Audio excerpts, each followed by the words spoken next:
대전도시철도공사가 전국의 300인 이상 지방 공기업 29곳 가운데 남녀 간 임금 격차가 가장 큰 것으로 조사됐습니다.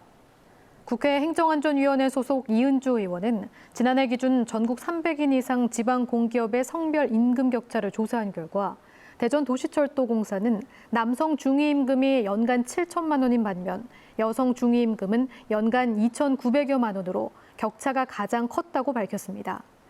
이 의원은 지방 공기업들이 최근까지 정규직 여성을 채용하지 않아 장기 근속자가 적었고 정규직이어도 최근까지 비정규직이었다가 정규직으로 전환돼 단기 근속자로 분류돼 있기 때문이라고 밝혔습니다. 한국조폐공사가 상생노사문화 우수기업에 선정된 뒤 일부 근로자의 임금을 체불한 것으로 나타났습니다.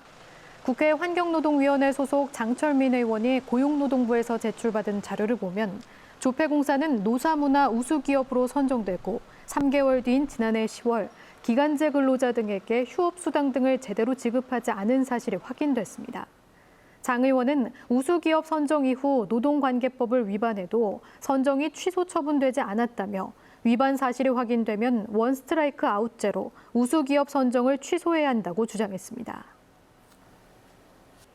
최근 7년 동안 대전에서 청소년이 무면허로 렌터카를 운전하다 낸 사고가 전국에서 4번째로 많았습니다.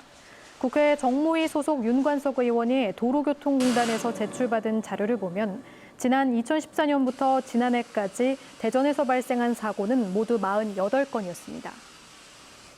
대전시와 대전시 교육청이 코로나19 장기화로 심리 정서적 피해를 본 지역 영유아와 유초중고 모든 학생에게 10만 원 상당의 보육교육 재난지원금을 지급합니다. 대상은 2015년 1월 1일부터 올해 9월까지 출생한 만 0세에서 5세 아동과 유초중고의 모든 학생으로 다만 행복교육 지원비를 지원받는 아동과 재외국민 아동 등은 제외됩니다.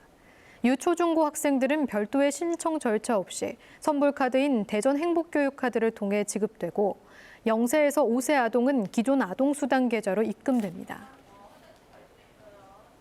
경찰이 대전역 인근 성매매 업소를 적발하고 성매매 알선 장소로 사용된 여관 건물과 토지를 몰수했습니다.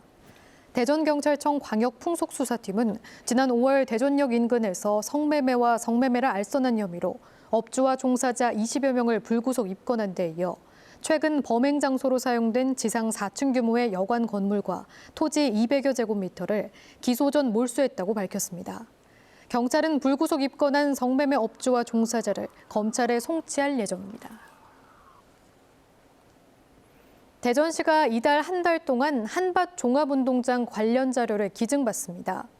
대전시는 내년 3월 베이스볼 드림파크 조성을 위해 철거되는 한밭 종합운동장을 올해 도시기억 프로젝트 대상으로 선정하고 입장권과 홍보물, 트로피 등 한밭 종합운동장을 추억할 수 있는 모든 물건을 기증받기로 했습니다. 올 하반기 대전의 아파트와 오피스텔, 공공지원 민간 임대주택 등 주택 5천여 가구가 공급될 전망입니다. 우선 천동 3구역 주거환경 개선 사업으로 천동 효동 1원의 아파트 3,400여 가구가 신규 공급되고 용두동 1구역 주택 재개발 정비 사업으로 공급되는 470여 가구도 분양을 준비 중입니다.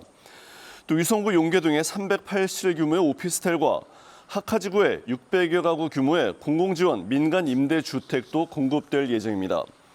이 밖에 서구 도마변동 11구역 아파트도 다음 달 말 분양 예정인 것으로 전해졌습니다. 천안시가 코로나19 예방접종을 끝낸 고객이 포함돼 있다는 안내 표식을 식당과 카페 등에 배부합니다. 천안시는 최근 백신 접종 완료자를 알아볼 수 없어 모임 인원 초과로 인한 오인 신고가 잦아짐에 따라 해당 안내 표식 2만 4천여 개를 제작해 다중이용시설에 무료로 배부할 예정입니다. 천안시는 현재 사회적 거리 두기 3단계로 예방접종 미완료자 최대 4명에 완료자 포함 8명까지 모임을 허용하고 있습니다. 오는 2024년 신청사 준공을 목표로 하고 있는 홍성군이 신청사 설계 공모 당선작을 선정했습니다. 홍성군은 설계 공모 출품작 3개 가운데 홍주 읍성의 흔적을 상징적으로 표현한 홍주회랑 홍주 읍성을 닮은 건축이 선정됐다고 밝혔습니다. 국회 세종의사당 건립 확정에도 세종의 아파트 매매가 하락이 계속되고 있습니다.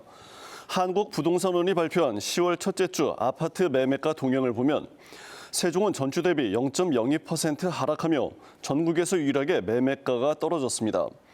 세종의 아파트 매매가는 단기간 급등에 따른 피로감과 보유세 부담 증가, 입주 물량 증가 등의 요인으로 7월 넷째 주 이후 11주 연속 하락하고 있습니다. 반면 대전은 0.24%, 충남은 0.31% 올랐습니다. 세종시가 폐기물 처리 시설인 친환경 종합타운 후보지로 전동면 송성리가 타당하다는 결론을 내자 주민들이 반발하고 있습니다. 세종시는 오늘 입지선정위원회 회의를 열어 후보지인 송성리가 환경과 입지, 경제적 조건 등 5개 항목에서 100점 만점에 87점을 받아 타당성을 확보했다는 결과를 공개했습니다. 주민들은 이에 대해 2018년 용역에서는 신도시에 처리시설을 설치하는 것이 타당하다는 결과가 나왔다며 사업계획 철회를 요구하고 있습니다. 계룡산 단풍이 이달 말 절정을 이룰 것으로 보입니다. 계룡산 국립공원 사무소는 오는 27일쯤 계룡산이 전체의 80%가 물드는 절정에 달한 뒤 서서히 낙엽이 질 것으로 예상했습니다.